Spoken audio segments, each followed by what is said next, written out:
Selamat datang kembali di Bankom Semarang TV. Presiden Republik Indonesia Prabowo Subianto bersama Wakil Presiden Gibran Rakabuming Raka memimpin sidang Kabinet Paripurna dalam rangka memperingati 1 tahun pemerintahan Kabinet Merah Putih di Istana Negara Jakarta pada hari Senin, tanggal 20 Oktober tahun 2025. Sidang Kabinet yang dihadiri oleh seluruh Menteri, Panglima TNI, Kapolri, serta pejabat tinggi negara ini menjadi momentum refleksi kinerja pemerintahan selama 1 tahun pertama, sejak pelantikan Presiden Prabowo Subianto pada tanggal 20 Oktober tahun 2024. Dalam sambutannya, Presiden Prabowo mengajak seluruh jajaran kabinet untuk menengok kembali perjalanan pemerintahan dan menguatkan semangat pengabdian kepada bangsa dan rakyat. Yang saya hormati, Wakil Presiden Republik Indonesia Saudara Gibran Rakabuming Raka, para Menteri Koordinator yang saya hormati, para Menteri, para Kepala Badan, Ketua Dewan Ekonomi Nasional, para Penasihat Khusus Presiden, Jaksa Agung, Kepala BIN Kapolri, Panglima TNI, serta para Wakil Menteri dan Wakil Kepala Badan, seluruh anggota Kabinet Merah Putih yang saya hormati dan saya banggakan. Selamat sore. Tentunya sebagai insan yang bertakwa, marilah kita tidak henti-hentinya memanjatkan puji syukur kehadirat Tuhan Maha Besar bagi umat Islam Allah Subhanahu wa taala yang memiliki sekalian alam. Hanya kepadanya lah kita berdoa dan hanya kepadanya lah kita memohon pertolongan. Kita bersyukur atas segala karunia, atas kesehatan dan kebaikan yang diberikan kepada bangsa kita dan kepada kita sekalian dan keluarga kita. Kita bersyukur kita dapat hadir melaksanakan sidang Kabinet Paripurna pada tanggal 20 Oktober 2025, yaitu tepat 1 tahun saya dilantik, disumpah di MPR kita sebagai Presiden Republik Indonesia. Dan karena itu saya kira saudara-saudara, tepatlah kita berkumpul untuk kita melihat apa yang sudah kita kerjakan 1 tahun ini. Tentunya saya dilantik tanggal 20, 21 saya melantik saudara-saudara. Kemudian kalau tidak salah tanggal 22 ya, saya melantik para wakil. Habis itu langsung kita berangkat ke Magelang untuk retreat. Saya lagi berpikir-pikir mungkin setelah 1 tahun perlu juga retreat lagi.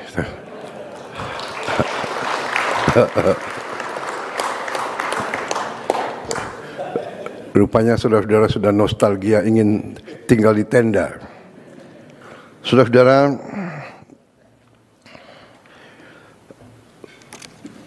sebagai warga negara yang bertanggung jawab, saya ingin pertama tentunya mengucapkan terima kasih kepada saudara-saudara semua yang telah dengan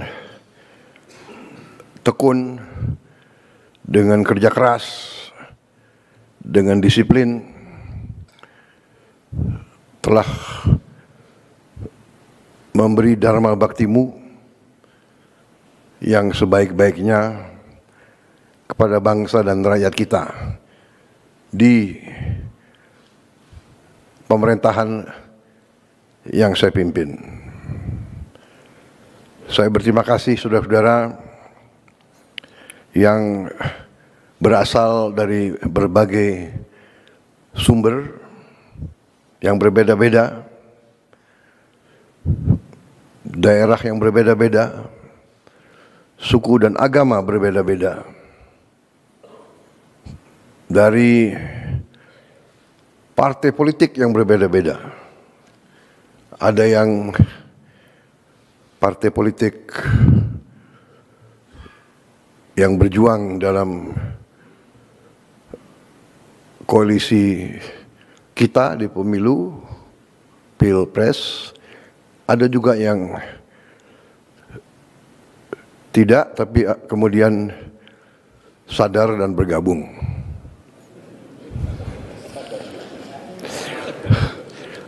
Bukan sadar, tapi terpanggil.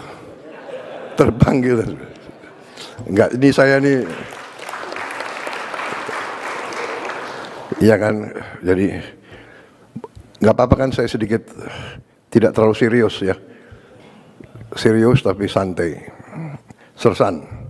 Serius tapi santai. Saudara-saudara, tapi intinya bahwa saya terima kasih. Saya, kalau ibarat kita adalah tim sepak bola, ya, saya boleh dianggap sebagai apa? Manager coach. Saudara adalah pemain-pemain. Saudara-saudara, ada dalam babak-babak pertama ini, awal-awal kita ada yang striker, ada yang bertahan. Presiden Prabowo menegaskan pentingnya kebersamaan dan semangat gotong royong yang menjadi fondasi Kabinet Merah Putih. Presiden menilai keberagaman latar belakang para anggota kabinet, baik dari daerah, suku, agama, maupun partai politik, merupakan kekuatan besar dalam membangun pemerintahan yang solid dan inklusif. Presiden juga menyampaikan apresiasi mendalam atas kerja keras dan dedikasi seluruh anggota kabinet yang telah bekerja tanpa mengenal waktu, bahkan hingga mengorbankan waktu bersama keluarga. Hasil terbaik cepat. Saudara-saudara, kita patut bersyukur bahwa kita, menurut saya, telah bekerja sangat keras. Untuk itu saya juga mohon maaf, terutama kepada keluargamu, karena saya sering menyita hari istirahatmu. Sepertinya di kabinet kita tidak ada tanggal merah. Dan saudara-saudara sigap. Setiap waktu saya panggil, saudara hadir. Sabtu, Minggu, malam-malam. Dan kadang-kadang saya telepon malam-malam sekali atau pagi-pagi sekali. Saudara langsung jawab. Saya tidak mengerti, mungkin telepon di sebelah bantal, tapi saya terima kasih. Karena memang kalau saya lagi ingat sesuatu, saya harus hubungi segera. Ya. Takut saya lupa. Saudara-saudara, kita, saya kira, boleh berdiri di depan rakyat kita dengan, saya kira, rasa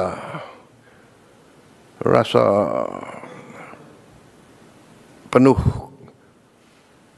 kehormatan dan kepercayaan diri. Kita telah bekerja keras, tapi kita telah menghasilkan hal-hal yang dirasakan oleh rakyat. Pertama, kita telah mencapai hal-hal yang sangat positif di bidang ekonomi. Di tengah ketidakpastian dunia, di tengah perang pecah di mana-mana, hitungan terakhir tadi malam ada 110 perang. Saat ini 110 konflik bersenjata di seluruh dunia. Di tengah kondisi seperti ini, di mana keadaan geopolitik begitu tidak menentu, geoekonomi pun tidak menentu, di mana mata rantai komoditas strategis pasti terpengaruh oleh keadaan geopolitik dunia yang tidak menentu.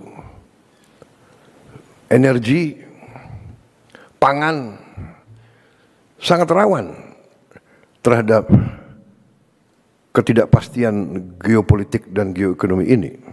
Alhamdulillah kita mampu menjaga pertumbuhan ekonomi masih tetap tinggi dibandingkan seluruh dunia.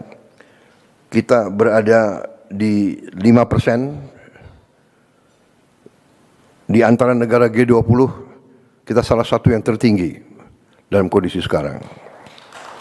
Ya. Kita mampu menjaga inflasi di sekitar 2%. Salah satu terendah di G20. Ini juga berkat hasil kerja keras kita semua. Kita punya teknik-teknik memantau dan mengendalikan inflasi, saya kira yang kurang diajarkan di fakultas-fakultas ekonomi dunia. Dan ini saya harus katakan salah satu teknik mengendalikan inflasi yang dirintis oleh pendahulu saya, Presiden Joko Widodo.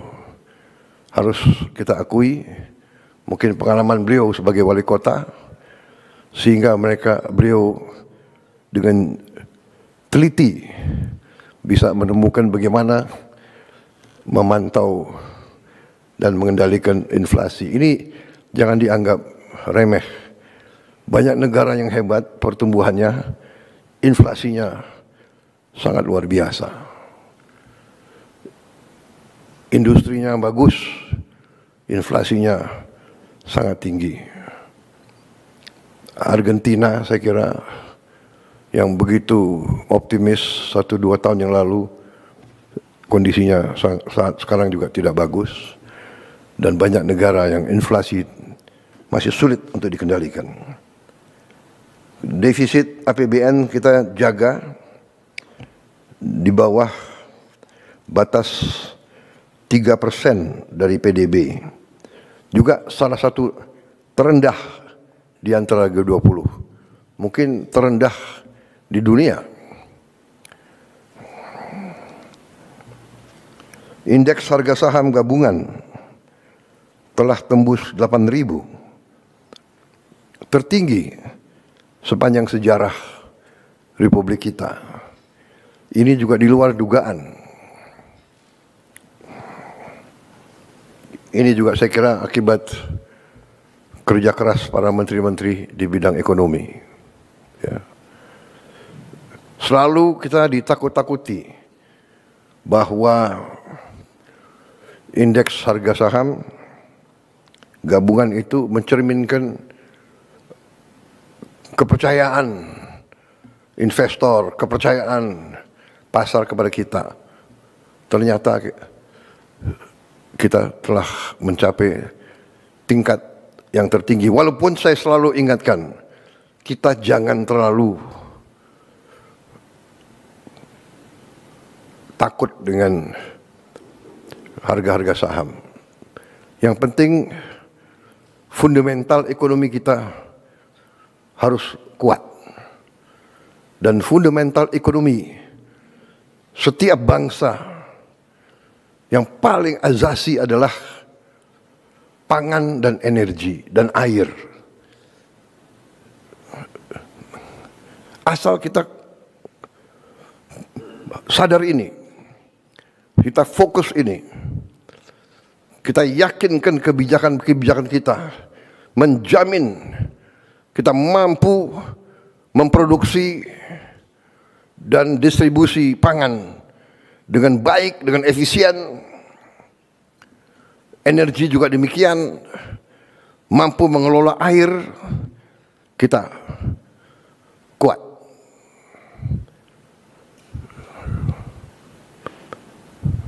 Mata uang, harga saham bisa fluktuasi. Tapi Yang paling pokok adalah kita harus jamin produksi pangan, distribusi pangan, dan energi, serta pengelolaan air yang baik. Yang ketiga ini kadang-kadang kita, karena kita diberi karunia Tuhan air yang berlimpah-limpah di sebagian besar Republik kita, tapi ada sebagian yang mengalami kesulitan, tapi kita masih kurang pandai dalam mengelola. Kadang-kadang air ini malah menjadi bencana, banjir dan sebagainya.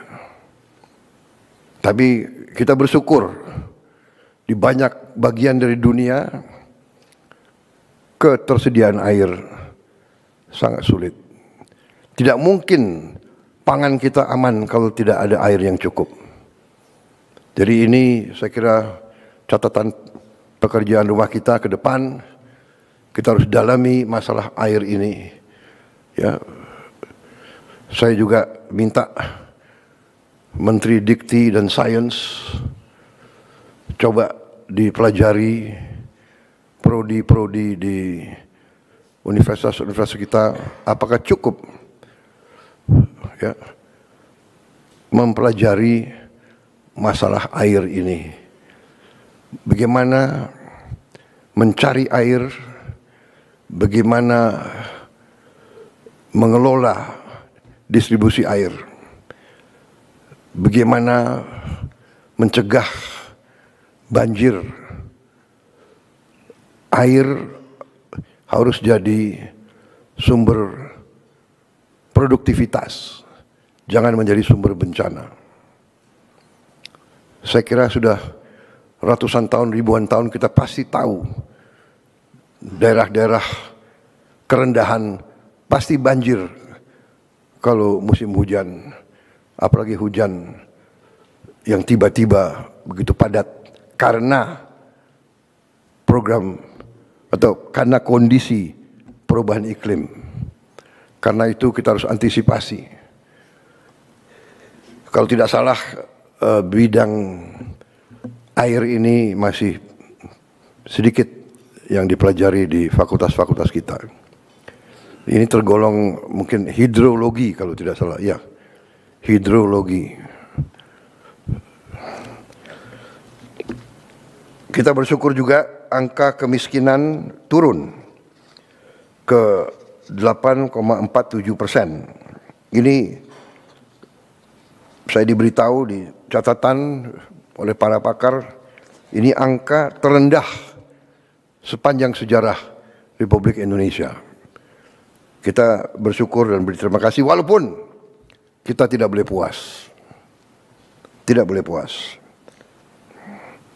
Tingkat pengangguran terbuka juga turun ke angka 4,76%. Ini adalah terendah sejak krisis 1998. Sekali lagi, kita tidak boleh puas karena 4,76% dari 287 juta orang itu angka yang cukup besar. Dan bagi mereka yang perlu pekerjaan segera, ini sesuatu yang harus kita pikirkan dengan seksama. Kita paham bahwa tingkat pengangguran ini sangat meresahkan bagi mereka yang sangat butuh pekerjaan. Kita paham, karena itu kita bekerja keras. Tetapi ini masalah dunia, apalagi dengan perkembangan teknologi yang demikian pesat, terjadi disrupsi dalam produksi dan industri. Ini harus kita perhitungkan. Munculnya artificial intelligence, kecerdasan buatan, ini membuat sekarang faktor research, faktor penelitian lebih cepat sekali, luar biasa. Dan mungkin tidak membutuhkan terlalu banyak pekerja di bidang itu. Juga munculnya robotics, ini juga harus kita catat. Di Jerman, di pabrik Volkswagen yang biasa menggunakan 5.000, 6.000 pekerja, sekarang hanya dengan 30 orang. Sisanya robot. Ini harus kita catat. Juga terima kasih para menteri, para Menko.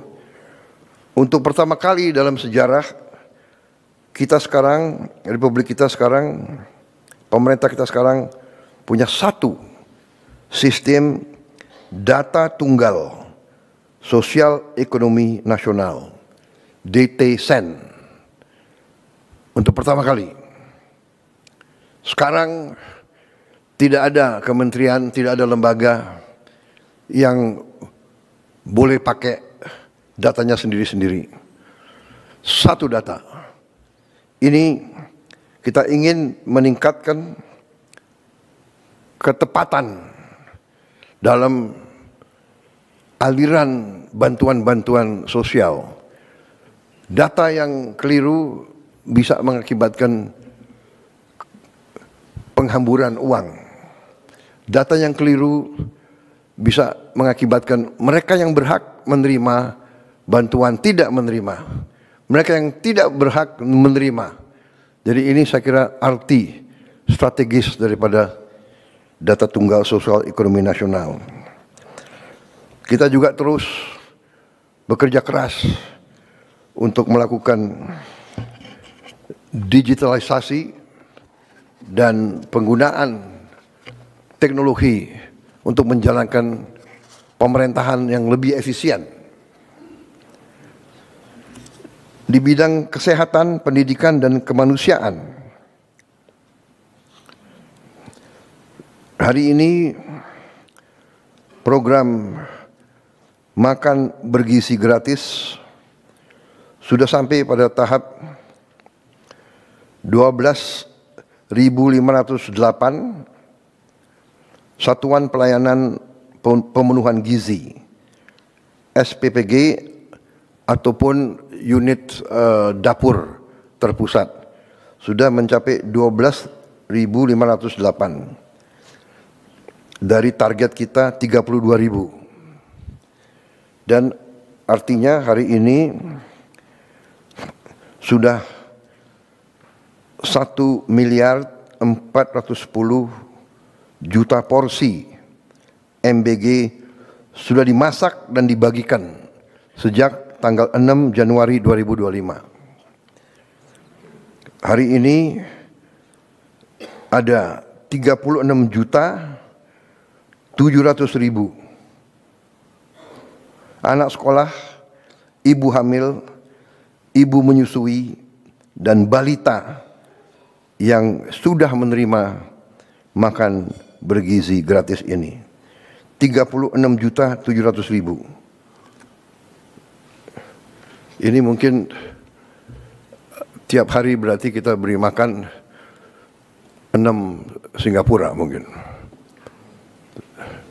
Ini prestasi yang dipantau banyak negara. Yang saya tahu, Presiden Brazil memberitahu kepada saya mereka butuh 11 tahun untuk mencapai 40 juta. Kita alhamdulillah dalam 1 tahun kita mencapai 36 juta. Memang Kepala BGN bekerja keras supaya pada hari ini mencapai 40 juta. Tapi saya menyampaikan jangan dipaksakan. Ojo ngoyo. Yang penting baik pelaksananya. 36.700.000 ini bukan tanpa kekurangan. Ya. Ada beberapa ribu yang keracunan makan, sakit perut. Tetapi kalau diambil statistik, 8.000 dari 1.410.000.000, saya kira masih dalam koridor error yang manusiawi. Kalau tidak salah, kekurangannya adalah, atau katakanlah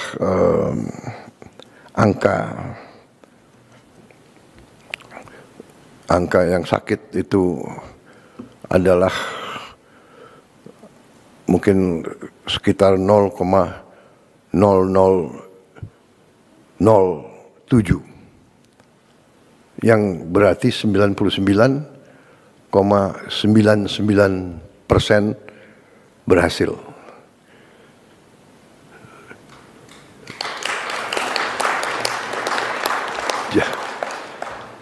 Jadi saya kira dalam sepanjang usaha manusia, hampir tidak ada usaha manusia yang dilaksanakan selama 1 tahun dengan volume yang demikian besar, yang zero error, zero defect, sangat sulit. Ya. Walaupun kita tidak boleh menerima. Terus saya tekankan Kepala BGN dan jajarannya untuk menghasilkan suatu prosedur tetap yang ketat, menggunakan alat-alat yang terbaik untuk kita jamin kekurangan atau penyimpangan tidak terjadi.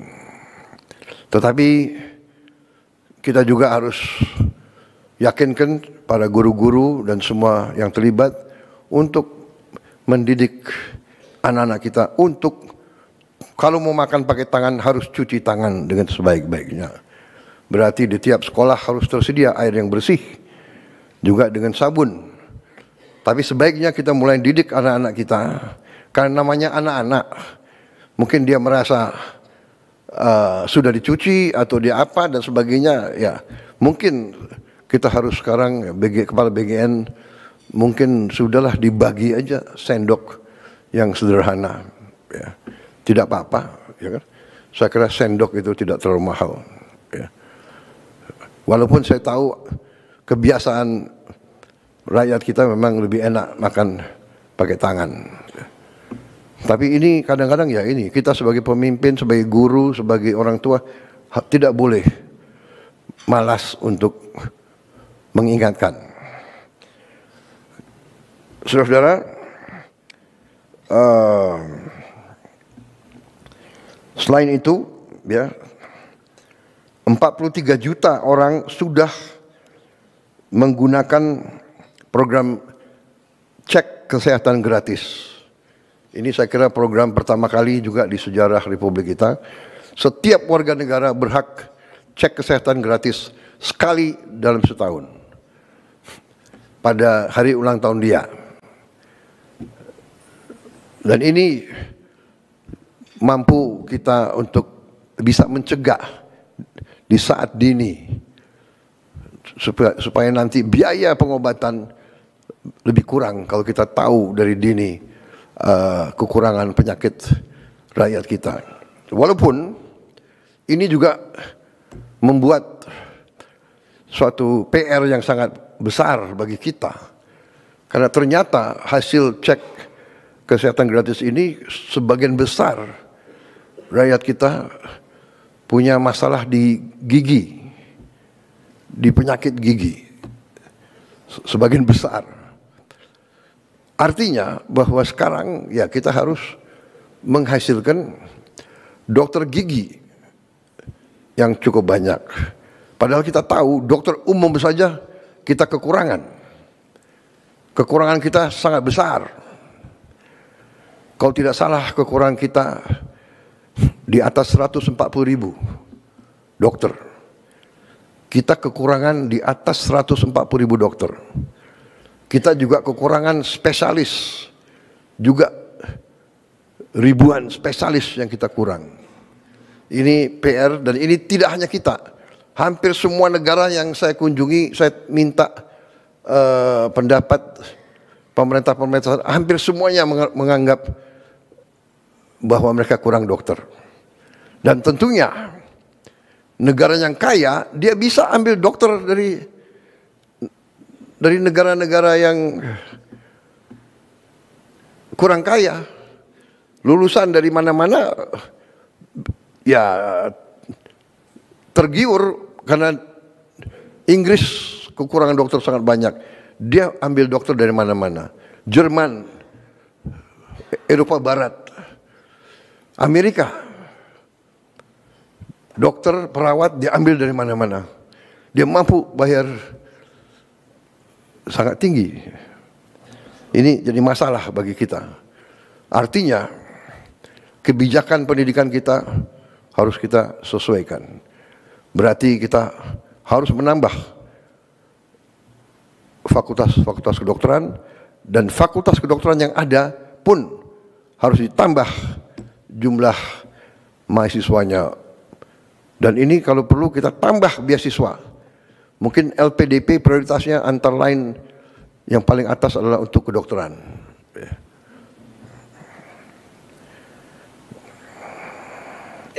Juga kita sudah berhasil dari 500 sekolah rakyat yang kita perjuangkan, sudah berdiri 166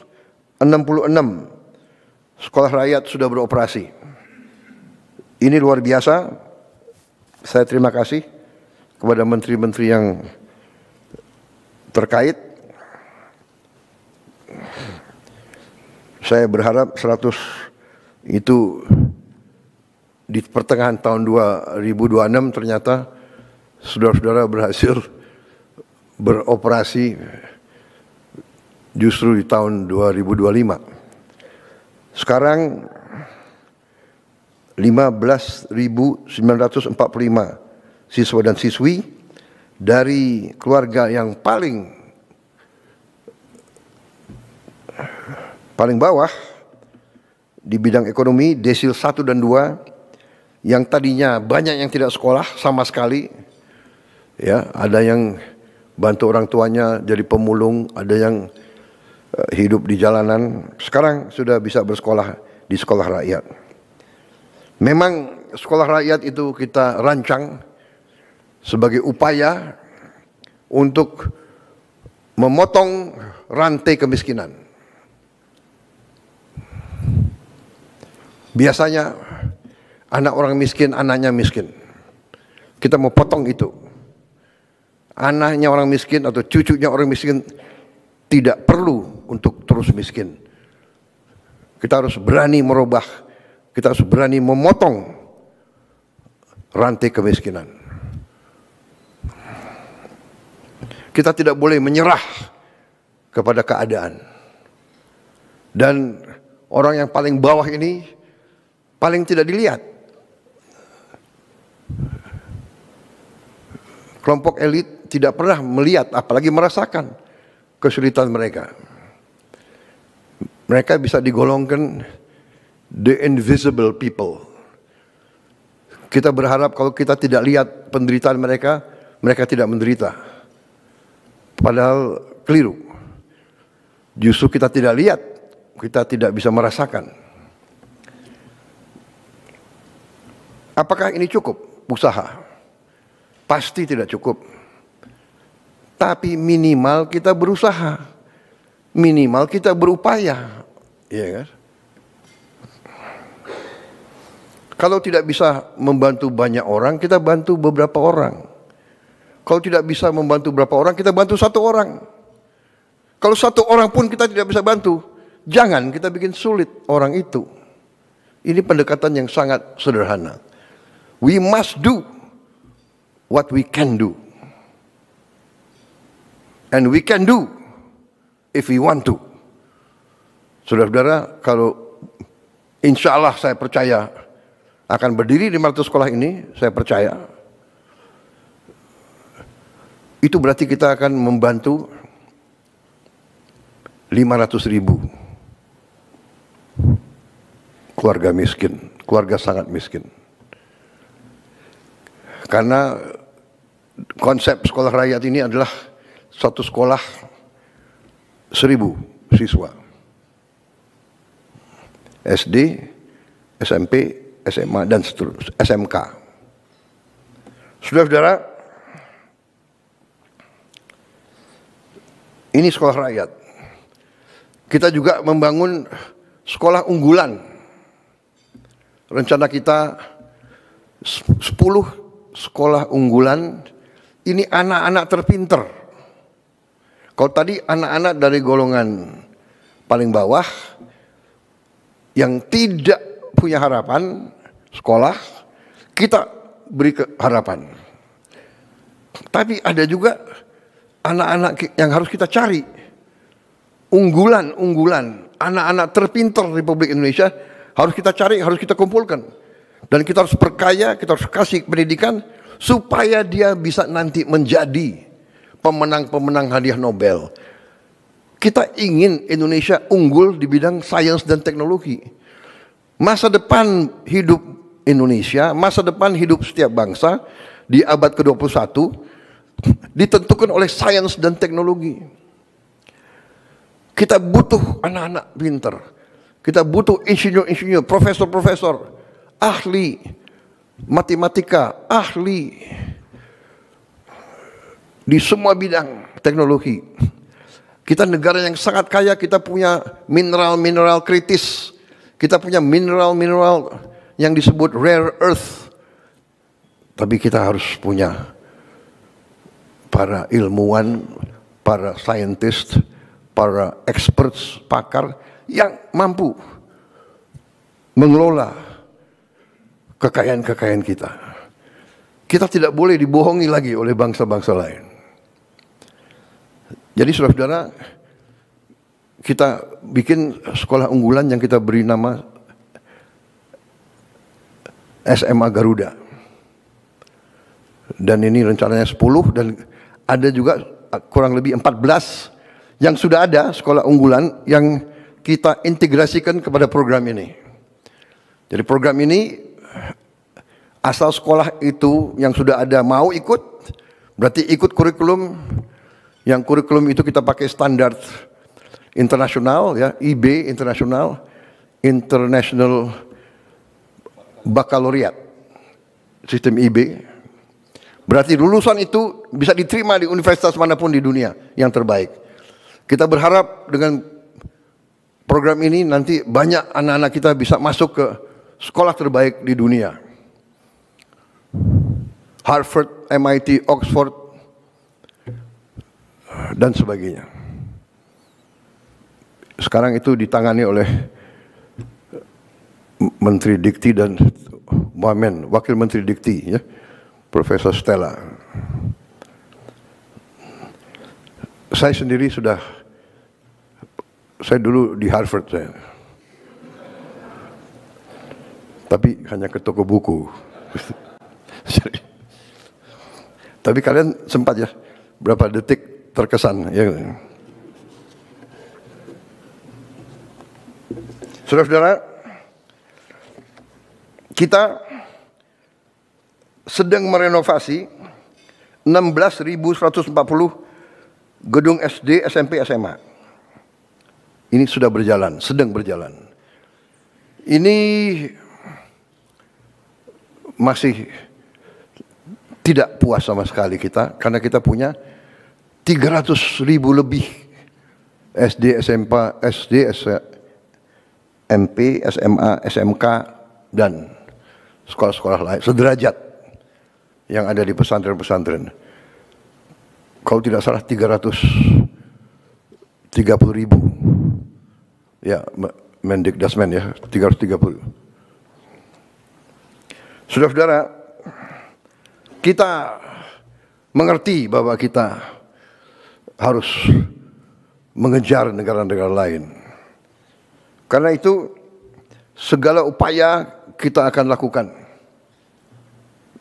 untuk mengejar ini.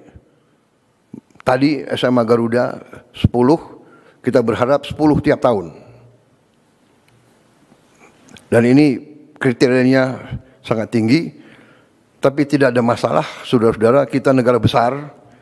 Kalau tidak salah, dari statistik semua negara, populasi, ya, 1% tiap populasi diperkirakan akan memiliki IQ kecerdasan 120 ke atas. 1%. Kalau 1% dari 287 juta, itu saya kira cukup besar. Karena masuk angkatan kerja tiap tahun sekitar 5 juta, 4,8, 4,9 juta. Setengahnya katakanlah, ya, saya kira kalau 1%, 1% berarti 2,8 juta. Kita harus menjaring mereka ini. Dan jangan anggap bahwa mereka itu anak-anak orang menengah ke atas. Banyak anak orang bawah, orang miskin ternyata punya kecerdasan yang tinggi. Kita harus cari mereka. Jadi saya minta Dikdasmen, Menteri Dikdasmen dibantu oleh menteri lain, ya. Menteri Dikti Sains dan Teknologi dibantu oleh Menteri Sosial, dibantu oleh Panglima TNI, dibantu oleh Kapolri yang punya jaringan ke desa-desa, mungkin dibantu oleh ormas-ormas, dibantu yang punya yayasan-yayasan. Cari mereka ini dan kita didik mereka dengan beasiswa penuh. LPDP akan saya tambahkan uang-uang dari sisa efisiensi penghematan, uang-uang yang kita dapat dari koruptor-koruptor itu, sebagian besar kita investasi di LPDP. Mungkin yang 13 triliun,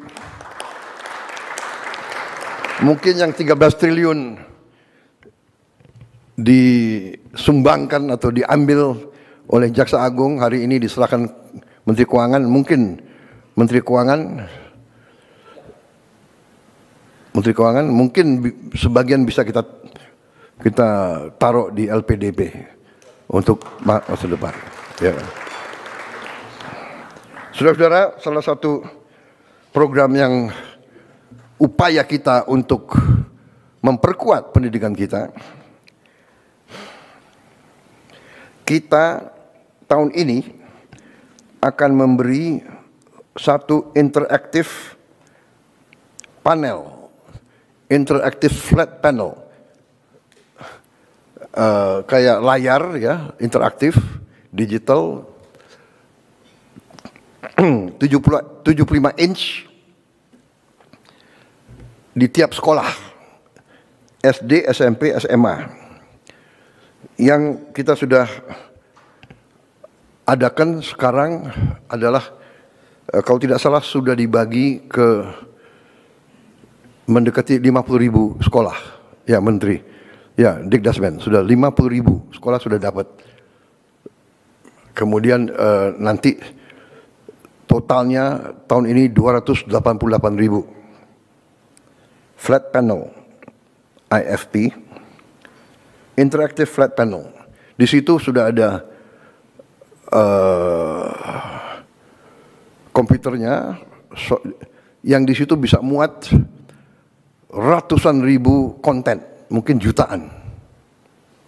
Iya, Dikdasmen, ya. Cukup banyak konten di situ. Jadi semua silibus kita akan ada di situ. Jadi sekolah-sekolah terluar terpencil, sekolah-sekolah yang tidak punya akses kepada guru-guru yang baik atau guru-guru yang cakap di bidangnya, umpamanya bahasa Inggris, bahasa Mandarin, matematik, ini pelajaran-pelajaran yang susah. Ya, ini bisa dibantu dengan ini. Dan ini kalau dia selesai dan dia mau kembali, dia bisa kembali anytime. Kalau tidak puas, mungkin si gurunya bisa kumpul siapa yang kurang mengerti, nanti sore kembali kita tambah pelajaran. Guru-guru itu bisa dibantu. Dan juga di tempat terpusat di Jakarta, ya nanti saya mau cek Dikdasmen kemajuannya di mana. Kita akan bikin studio. Di studio ini guru-guru terbaik akan mengajar dan pelajaran dia bisa diterima di seluruh pelosok Indonesia. Jadi semua sekolah akan dapat akses kepada guru yang paling baik di bidang-bidang yang sulit. Yang sangat sulit selalu adalah apalagi di gunung-gunung, pulau terpencil. Jangankan itu, saya yakin di pinggir Jakarta ini juga masih banyak sekolah yang tidak punya guru-guru yang menguasai pelajaran-pelajaran yang susah. Sekarang dari tempat studio yang terpusat bisa ngajar, bisa diterima oleh 330.000 sekolah. Yang sulit dapat internet, wifi, sekarang sudah ada teknologi sangat murah bisa kita pasang di tiap sekolah. Tidak terlalu mahal. Starlink mungkin masih agak mahal untuk bayar tiap bulan. Tapi sudah ada teknologi yang lebih murah. Dan saudara-saudara, tahun depan rencananya adalah kita akan tambah 3 layar. Ya, tahun ini kita mampu 1 layar, tahun depan kita akan bagi 3 layar. Berarti di setiap sekolah akan ada 4 ruangan yang punya layar ini. Mudah-mudahan tahun 2007 kita bisa tambah lagi 2 layar lagi. Jadi 6 kelas tiap sekolah bisa punya layar. Jadi semua anak-anak kita mendapat akses kepada pengetahuan yang terbaik, terkini, dengan animasi dan dukungan yang terbaik. Saya dapat laporan dari Mendikdasmen bahwa antusiasme anak-anak sekarang meningkat untuk sekolah. Ya selain MBG, dia juga pelajarannya juga menarik. Ini saya kira penting karena fokus kita tidak boleh, kita harus fokus kepada investasi paling penting bagi rakyat kita, investasi kepada anak-anak kita, sumber daya manusia kita. Saya juga perhatikan waktu saya keliling, saya cek anak-anak kita mungkin karena kurang biaya, dia menghemat kertas. Dia menulis tulisannya sangat kecil. Saya minta ditinjau kembali Menteri Dikdasmen, ya. Saya kira perlu kembali ada pelajaran menulis. Menulis dengan baik, menulis halus dan menulis, tapi sebetulnya tulisannya harus besar. Ya, Menteri Keuangan kalau perlu kita bagi buku-buku sekolah yang besar-besar, tulisannya harus besar, anak-anak harus dididik nulis besar. Saya khawatir kalau dia nulisnya sangat kecil, ujungnya nanti dia harus pakai kacamata semua. Ini masalah kecil tapi mendasar, ya. Dan saya tergerak karena saya tahu anak ini nggak mau memberatkan orang tuanya. Jadi dia menghemat kertas. Can you imagine? Ya, jadi saudara-saudara, hal-hal seperti ini. Yang terakhir, ini masih dalam konsep rencana. Ada yang mengatakan, ya sekarang ada sekolah rakyat untuk desil 1-2. Bagaimana untuk desil 3-4-5? Ya mereka tidak miskin ekstrim, tapi mereka juga susah. Mereka harus dapat akses kepada pendidikan yang seperti ini. Sedang saya susun, saya minta Dikti sama Dikdasmen, mungkin dibantu oleh kementerian lain juga, menyusun suatu satgas khusus untuk mempelajari kita membangun sekolah terintegrasi di setiap kecamatan. Berarti kita mungkin harus bangun 7.000 sekolah terintegrasi ini. Maksudnya, sekarang SD, SMP, SMA atau SMK terpisah.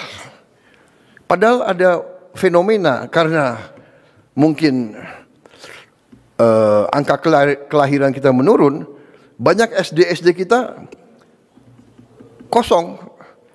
Ada gurunya 6, muridnya hanya 4, 5. Jadi ini tidak efisien. Mungkin kita konsolidasikan, tapi di kecamatan ada suatu sekolah yang fasilitasnya sangat baik. Tiap sekolah terintegrasi harus punya laboratorium yang cukup bagus. Laboratorium matematik, kimia, biologi, laboratorium bahasa. Bahasa sangat penting. Lapangan kerja. Orang Filipina banyak diterima di mana-mana karena dia bisa bahasa Inggris. Kita diminta. Jutaan tenaga kita diminta. Di Eropa minta pekerja hotel, kafe, restoran. Dia minta 1 juta tiap tahun. Kepala-kepala negara, pemerintah dari Eropa nanya ke saya, can you send? Hotel-hotel dia sekarang nggak ada yang kerja. Restoran-restoran kewalahan. Rakyat mereka tidak mau kerja sebagai pelayan. Dan mereka terkesan katanya orang Indonesia ramah-ramah. Ya, berarti kita harus didik mereka bahasa. Ada yang bahasa Inggris, mungkin paling banyak di Eropa. Mungkin juga kita didik bahasa Arab, bahasa Mandarin, bahasa Jepang, bahasa Korea. Juga kita diminta perawat untuk rumah sakit dan untuk caregiver.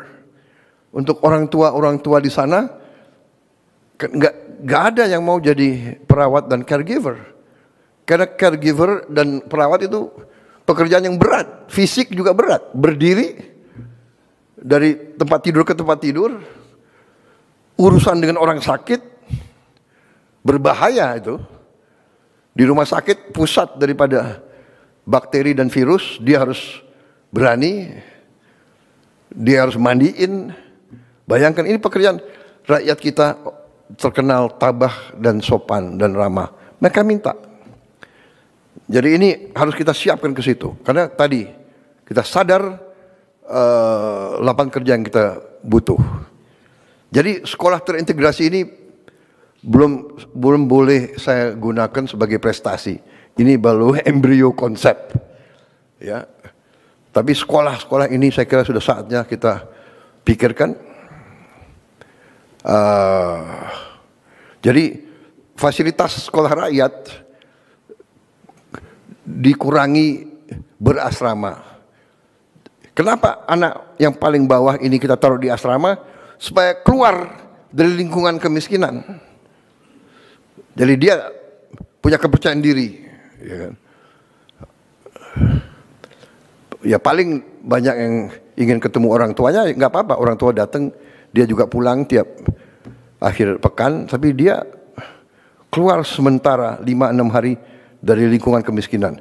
Tapi yang sekolah ini, dia pulang pergi, dia tidak berasrama. Artinya apa? Kita harus berani sekarang siapkan bus antar jemput untuk anak-anak sekolah itu. Tapi ini saya kira jalan keluar, dan ini nanti saya minta Dikdasmen dibantu Sains ya, dan dibantu menteri-menteri lain dalami ini, susun, dan kita mulai kerja. Mungkin 2026 sudah ada sebagian sekolah-sekolah terintegrasi ini. Jadi sekolah rakyat untuk yang paling bawah, sekolah terintegrasi untuk yang menengah, sekolah unggulan untuk yang terpinter. Belum tentu yang terpinter dari kelas atas. Dari manapun kita cari yang terpinter. Saudara-saudara, itu di bidang kesehatan, pendidikan, dan kemanusiaan. Masih ada tunjangan guru kita tingkatkan dan kirim langsung dari pusat ke penerima, tidak lewat jalur-jalur lain yang biasanya tertahan di sini berapa hari, di sini berapa minggu, sekarang langsung. Juga kita teruskan 1.044.174 mahasiswa mendapat beasiswa KIP kuliah. Dan juga kita berterima kasih, mengucapkan selamat untuk pertama kalinya Universitas Indonesia tembus top 200 QS ranking universitas. Top 200. Tapi Menteri Dikti, Sains, Wamen, saya minta top 100. Ya. Bisa? Bisa? Oh.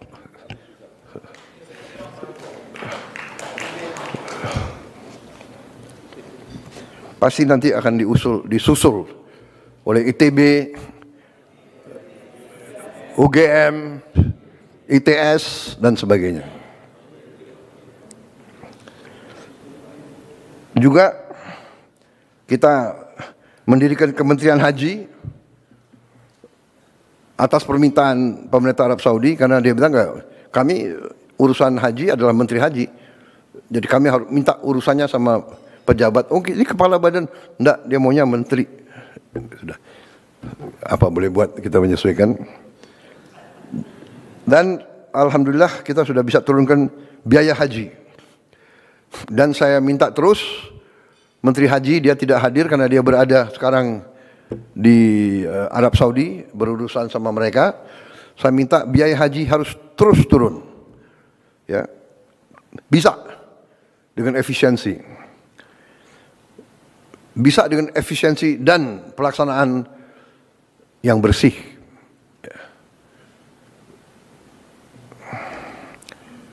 Waktu tunggu haji juga bisa dipercepat, dari tunggu 40 tahun sekarang bisa hampir setengah kita potong, tunggu 26 tahun. Tapi itu masih lama juga. Kita berusaha untuk memotong lebih. Tapi alhamdulillah pemerintah Arab Saudi untuk pertama kali dalam sejarah setuju pembangunan kampung Indonesia di kota Mekah. Jadi pemerintah Arab Saudi akhirnya saya datangi beberapa kali, saya lobby terus, mungkin beliau kasihan sama kita. Untuk pertama kali dalam sejarah diizinkan negara asing memiliki lahan, memiliki tanah di kota suci. Dirubah undang-undangnya khusus untuk kita. Kita negara pertama. Ya sesudah kita terserah yang lain menyusul ya. Tapi ini luar biasa ya. Kita ditawarin kalau tidak salah ada berapa puluh lahan. Mudah-mudahan kita dapat lahan. Kalau tidak salah ada berapa lahan yang tidak terlalu jauh dari Masjidil Haram. Ada yang nyambung langsung. Ya, mudah-mudahan Menteri Agama sudah rintis dan sudah lihat terus. Nanti saya serahkan saja. Dan Kepala Danantara yang juga merintis. Beliau bolak-balik ke situ sampai kepalanya botak. Tapi alhamdulillah prestasi, mudah-mudahan tidak berapa lama lagi kita akan punya kampung haji sendiri. Saudara-saudara. Berarti nanti fasilitasnya kita atur sendiri, ya, makan semuanya kita atur supaya tidak ada lagi kekurangan atau penyimpangan atau kekecewaan daripada jemaah haji kita. Ini saya kira terobosan luar biasa, ya. Pertama dalam sejarah dia robah undang-undangnya, negara asing boleh memiliki tanah, dia tawarkan lahan-lahan yang terbaik, walaupun harus tender terbuka, dan nanti tendernya kalau tidak salah ditutup tanggal 30 Oktober ini. Jadi kita kerja keras, ya, saudara. Tapi ya saya juga lobby terus. Waktu kemarin saya ketemu Menteri Luar Negerinya, saya bilang, Pak, ini ada lelang ditutup tanggal 30 Oktober. Tapi yang daftar lelang berapa ribu ya sudah? Oh, 90 entitas lain yang juga bidding lahan yang kita inginkan. 90 ya. Wah, ya mudah-mudahan lah. Mungkin Menteri Agama pimpin doa khusus nanti. Mudah-mudahan kita bisa dapat lahan yang kita inginkan. Jadi ini prestasi kita di bidang kesehatan, pendidikan, kemanusiaan, termasuk di bidang agama. Saya lanjut di bidang investasi, penciptaan lapangan kerja, pariwisata, dan antara. Untuk pertama kali dalam sejarah, pengemudi ojek online menerima bonus hari raya. Pertama kali. Juga sekarang kita sedang diskusi terus sama perusahaan-perusahaan terbesar, ojol, untuk kita cari pelayanan terbaik untuk pengemudi ojol ini. Kemudian efisiensi, sehingga tidak terjadi suatu persaingan yang saling merugikan. Tapi kita ingin supaya lapangan kerja ojol ini, pengemudi ojol ini terjamin. Kalau tidak salah ada 4 juta pengemudi ojol ya di 2 perusahaan besar itu, dan sekitar 2 juta pengusaha yang menggunakan ojol sebagai sarana jual beli UMKM. Jadi 6 juta orang hidup dari masalah ini. Kemudian upah minimum provinsi kita sudah naikkan 6,5% sampai 6,5%, tertinggi dari beberapa tahun yang sebelumnya. Juga kita sudah menghitung, sudah menghasilkan mungkin hampir dengan 1 juta lapangan kerja baru di SPPG, dan mungkin tahun depan akan mencapai minimal 1,5 juta yang kerja langsung untuk SPPG. Kita punya 30.000 SPPG nantinya kalau berfungsi semua. Tiap SPPG, tiap dapur membutuhkan 50 orang bekerja. Jadi 50 kali 30.000, 1,5 juta. Tiap dapur sekarang rata-rata menerima supplier yang jual telur, yang jual sayur, yang jual macam-macam, itu rata-rata 15 per dapur. Masing-masing supplier mempekerjakan minimal 5 sampai 10 orang. Jadi kita bisa bandingkan multiplier effect daripada ini. Saya kedatangan rombongan dari Rockefeller Institute. Mereka meninjau MBG kita dan mereka mempelajari. Dan mereka sampaikan bahwa kita ini sedang disorot oleh dunia, program kita. Dan dia mengatakan menurut dia ini program yang terbesar, roll out-nya dan paling cepat. Dan dia sudah meninjau beberapa, dan dia mengatakan sekarang ada 112 negara yang ikut program atau melaksanakan program ini. Waktu kita mulai, kita berada di negara ke-78 atau 79. Sekarang sudah tambah lagi sekian puluh negara yang merasakan pentingnya MBG ini. Dan dia katakan $1 yang dikucurkan untuk program MBG ini, returnnya, dampaknya itu, returnnya itu, hitungan mereka antara 5 kali, $5 sampai nanti di ujungnya $37. Anda bisa bayangkan 5 kali menurut dia minimal dampak ekonominya. Jadi kalau kita tahun depan akan turunkan 330 triliun untuk MBG ini, yang artinya itu 20 miliar dolar. Kalau 5 kali itu arti ada 100 miliar dolar beredar di desa, di kecamatan, di kabupaten. Jadi untuk pertama kali dalam sejarah Indonesia, uang yang disedot dari daerah ke pusat dan banyak di pusat lari ke luar negeri, kita balikan. Sekarang uang itu kita gelontorkan di desa-desa, di kecamatan, di kabupaten. Dan ini menurut para ahli, bukan dari saya, Anda bisa cek Rockefeller Institute. Kalau nggak salah itu senior vice presidentnya Mr. Roy Cohen kalau tidak salah, atau Roy Steiner. Maaf kalau saya lupa, maklum baru saja menginjak usia 74 tahun.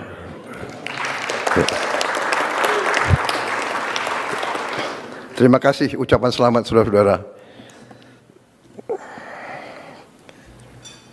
Jadi saudara-saudara, juga pelaksanaan MBG kita menggunakan mitra 18.895 UMKM koperasi BUMDes yang jadi bagian dari ekosistem MBG. Juga sesuatu yang mengembirakan, realisasi investasi kita. Januari sampai September 2025 adalah 1,434 triliun rupiah. Naik 13,7% dari periode yang sama di tahun 2024 dan menghasilkan lapangan kerja 346 lapangan kerja baru. Jadi target investasi tercapai bulan September yang lalu. Ini saya kira suatu prestasi, juga menunjukkan bahwa iklim investasi kita masih diminati oleh banyak negara. Saudara-saudara, kita juga menggelontorkan program magang.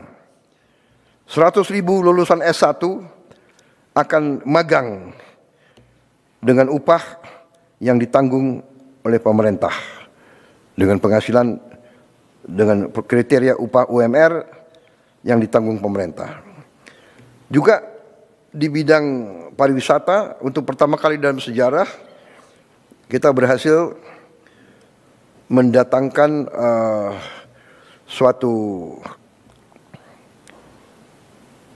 guide atau suatu penilaian dari Michelin. Michelin ini sangat terkenal, dan ternyata 33 hotel dan resort kita sudah mendapat bintang Michelin, 1 bintang minimal. Ini sangat penting di bidang pariwisata. Berarti kelas kita adalah kelas teratas di dunia dengan penghargaan dari Michelin itu. Jumlah wisatawan kita 1 tahun terakhir naik 12% menjadi 14,8 juta kunjungan. Saya kira ini perlu juga kita bangga. Kemudian kita tahun ini saya kira salah satu prestasi kita membentuk Sovereign Wealth Fund, dana investasi yang kita beri nama Danantara Indonesia, ya. Danantara singkatan dari Daya Anagata Nusantara. Daya, energi, kekuatan, Anagata masa depan, berarti Danantara artinya kekuatan masa depan Nusantara. Yang kita fokuskan di situ, sudah kita kumpulkan semua aset milik negara yang nilainya adalah 1.060 miliar dolar. Jadi 1 triliun US dollar akhirnya menjadi Sovereign Wealth Fund terbesar kelima atau keenam di dunia. Ini saya kira menjadikan kita punya kekuatan. Tadinya sendiri-sendiri, sekarang kita punya kekuatan. Contoh, sekarang Dan antara proyek dia antara yang pertama adalah akan segera mulai membangun 34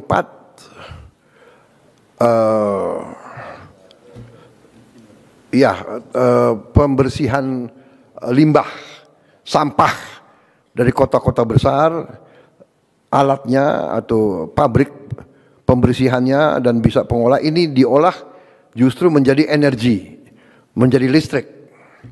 Kita akan segera mulai 34. Ini sudah saya kira pembiayaan sudah tinggal kontrak dibagi-bagi, tinggal dinilai teknologi yang terbaik yang mana.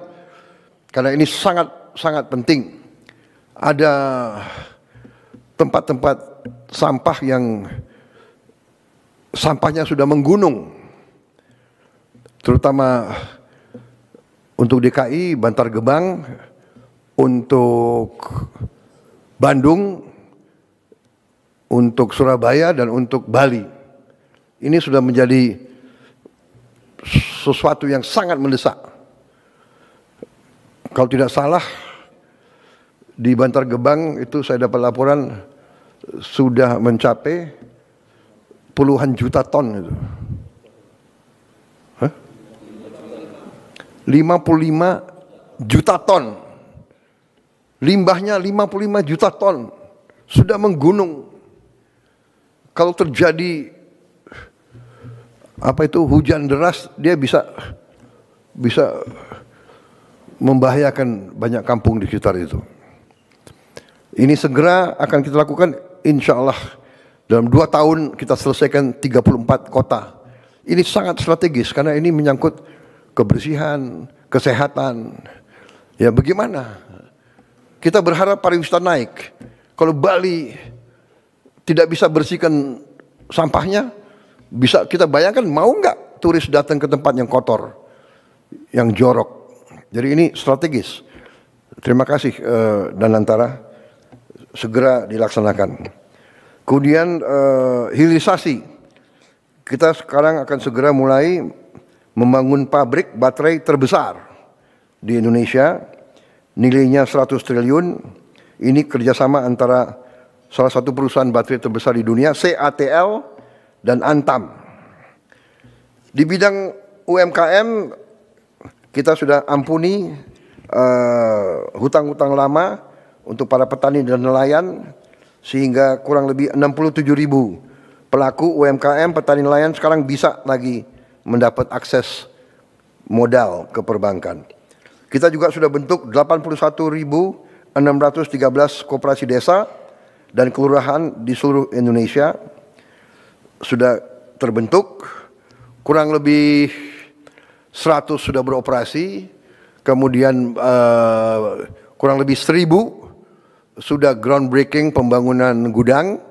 Kita berharap awal tahun 26, sekitar Maret tahun 2026, 80 sekian ribu sudah akan beroperasi. Ya. Banyak orang tidak percaya, tapi kita selalu akan buktikan dengan bukti. Ya, pemerintah kita adalah evidence based. Dulu waktu saya lancarkan program MBG, banyak yang mentertawakan saya, menyinyir, dan sampai sekarang ada yang mengatakan bahwa MBG ini tidak berguna atau membahayakan. Tapi kita buktikan dengan evidence, dengan bukti. Dan tadi 99,99 angka keberhasilan saya kira cukup bagus itu. Dan di mana-mana anak-anak yang bicara, di mana-mana. Kita juga sekarang di bidang pangan. Ini salah satu prestasi kita yang sangat melegakan kita. Saya memberi waktu 4 tahun untuk kita kembali swasembada. Ternyata tim pangan kita berhasil insya Allah swasembada dalam 1 tahun. Saudara-saudara, kita berada di bulan Oktober. Sekarang ini kita punya produksi nasional Januari-Oktober mencapai 31.038.197 ton. Ini adalah produksi tertinggi sepanjang sejarah Republik Indonesia. Jadi ya boleh kita tegakkan kepala kita dengan penuh kehormatan. Ya.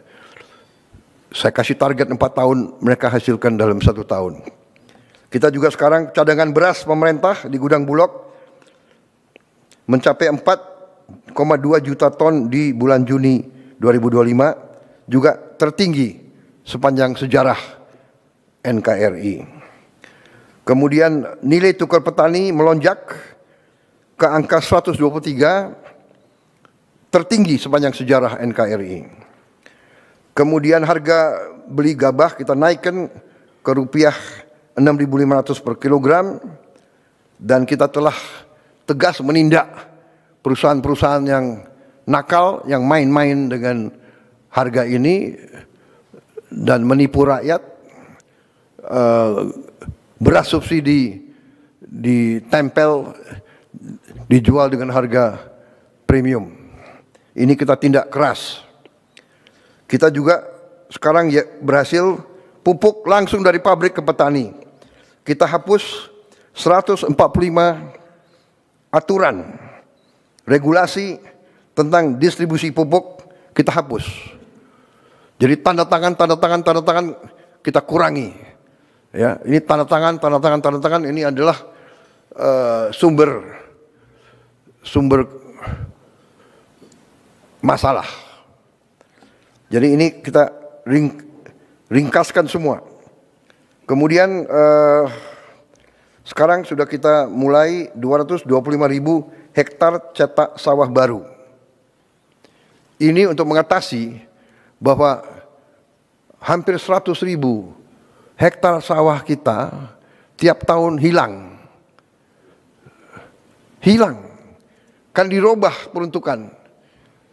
Dibeli, dijadikan real estate, dijadikan pabrik, kita butuh memang. Tapi akhirnya dari mana kita mau amankan pangan kalau sawah-sawah yang subur hilang? Kita segera harus mencetak. Dan alhamdulillah kita sudah mulai, mudah-mudahan akhir tahun depan kita lebih aman lagi. Kalau tidak salah sasaran kita akhir tahun depan 480.000 hektar sawah baru. Sawah lama pun kita intensifikasi dengan pompanisasi sehingga produksi kita bisa tadi melonjak luar biasa.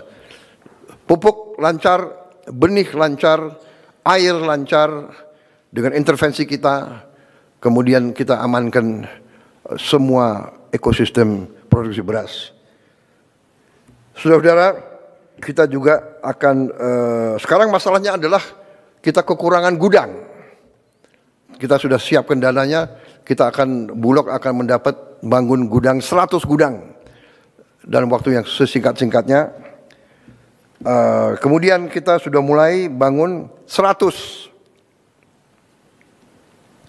kampung nelayan yang kita akan bangun akhir 26 akan menjadi 1.100, dan ini juga selama 80 tahun kita berdiri belum pernah ada yang intervensi untuk memperbaiki kehidupan nelayan-nelayan kita. Sekarang kita akan melaksanakan program itu, di mana dari pilot project yang sudah dilaksanakan di Merauke, ternyata penghasilan nelayan akibat program desa nelayan ini naik 100%. Naik 100%. Jadi ini luar biasa ini. Karena tadinya dia nggak punya es. Hal yang paling dasar tidak punya es, karena nggak ada pabrik es di tempat-tempat terpencil. Bagaimana dia mau pelihara ikan dia melaut satu hari kembali, ya ikannya sudah tidak bagus. Sekarang tiap desa nelayan akan ada produksi es, akan ada cold storage, gudang, dan fasilitas-fasilitas lain. Kita juga sekarang sudah punya program, kita lagi membangun 1.582 kapal nelayan modern. Insya Allah akhir tahun depan dan 2027 kita akan punya 1.582 kapal nelayan modern dari GT 30 sampai GT 10.000. Ini menghasilkan devisa dan menghasilkan protein untuk rakyat kita.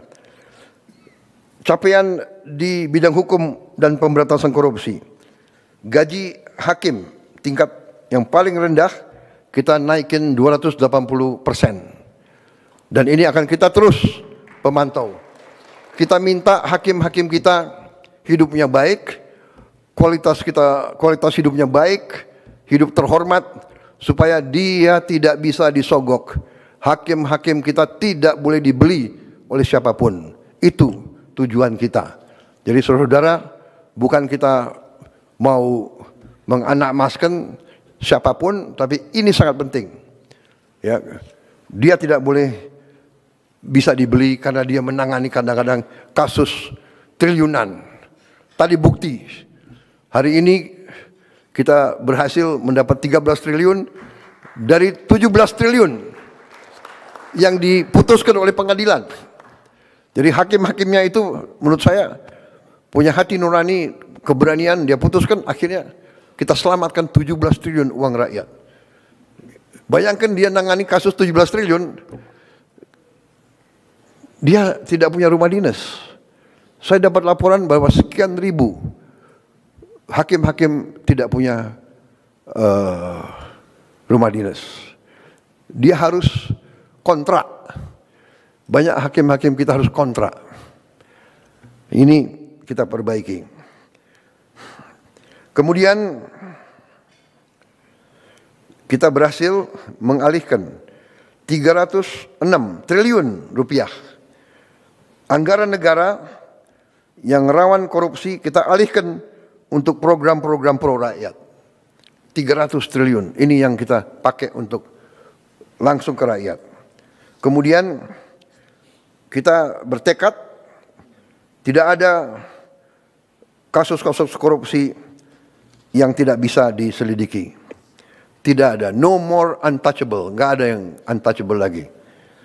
Saya terima kasih penegak hukum yang tegar meneruskan tugas yang mulia ini. Juga penegak hukum telah berhasil menyelamatkan lebih dari 1.000 triliun kerugian negara. Ini yang kita berhasil kita tegakkan. Lebih dari 4 juta hektar kebun kelapa sawit dalam kawasan hutan yang melanggar undang-undang dan melanggar hukum, ini kita kuasai kembali oleh rakyat, oleh negara. Juga lebih dari 100 triliun kerugian dari tambang ilegal berhasil kita hentikan. Terutama kemarin dari Bangka Belitung, kita tutup, sampan pun tidak bisa keluar membawa hasil selundupan.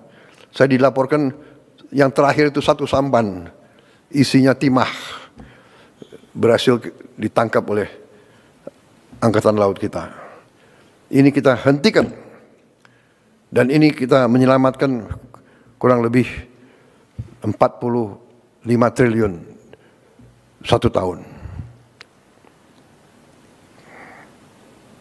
Mungkin ada, nggak tahu, pihak-pihak yang teriak-teriak, tapi sudahlah. Pihak-pihak itu pihak-pihak yang salah. Pihak-pihak yang melanggar hukum, pihak-pihak yang mencuri dari rakyat Indonesia, yang mengakibatkan kita masih banyak orang miskin karena kekayaan kita banyak dicuri.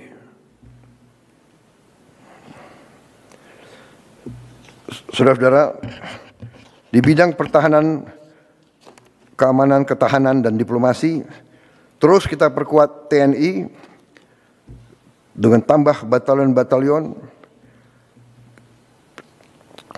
Kita tidak mau mengganggu siapapun. Tugas kita, tugas TNI hanya mempertahankan kedaulatan Indonesia. Tapi kita tidak boleh lugu, kita tidak boleh lengah. Tadi saya katakan ada 110 perang yang berlanjut, padahal anggota PBB ya sekitar 200. Bayangkan 110 konflik.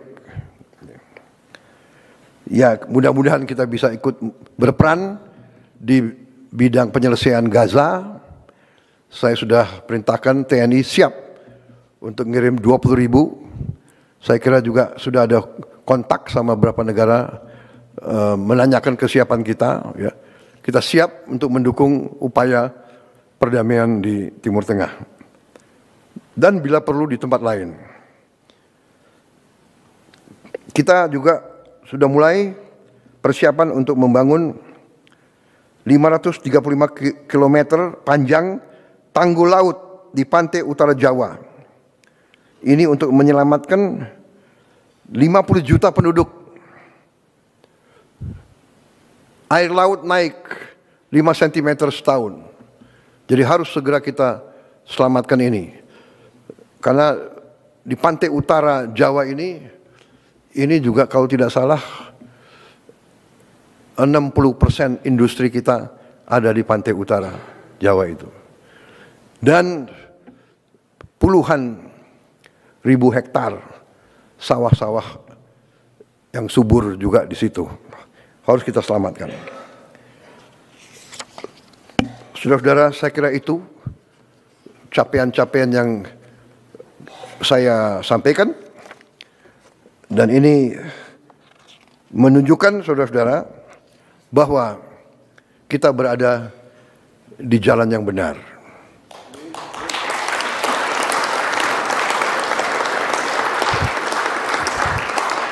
Saya percaya bahwa menjalankan pemerintahan ternyata sebenarnya tidak terlalu rumit. Pertama, awalnya harus dari niat. Niat kita harus baik. Niat kita sungguh-sungguh untuk menjalankan amanat dari rakyat. Kita harus berpijak dari awal seperti itu. Kita diberi kekuasaan oleh rakyat untuk melindungi rakyat dari semua bahaya. Bahaya kemiskinan, bahaya kelaparan, bahaya penyakit, bahaya ancaman dari badai, dari bencana, ancaman dari kerusuhan, ancaman dari serangan dari pihak luar. Serangan bisa berupa fisik, bisa berupa non-fisik. Saudara-saudara, saya beri contoh dari 2 pulau Bangka Belitung, kita hilang 45 triliun tiap tahun selama sekian puluh tahun. Apakah itu bukan sebuah serangan? 45 triliun kali 10 tahun aja 450 triliun. Kali 20 tahun 900 triliun. Apa yang kita bisa bangun dengan 900 triliun? Saudara-saudara, belum merupakan prestasi, tapi sudah kita mulai rintis, kita akan punya mobil buatan Indonesia dalam 3 tahun yang akan datang.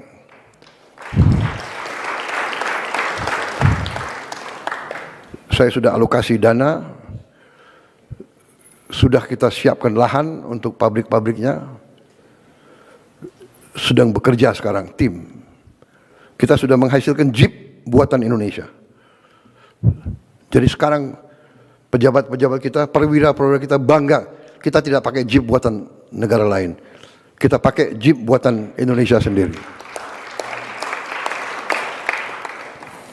Komandan-komandan pasukan kita, kalau naik kendaraan, mimpin pasukannya dia bangga, dia pakai Jeep buatan Indonesia. Presidenmu pakai Jeep buatan Indonesia.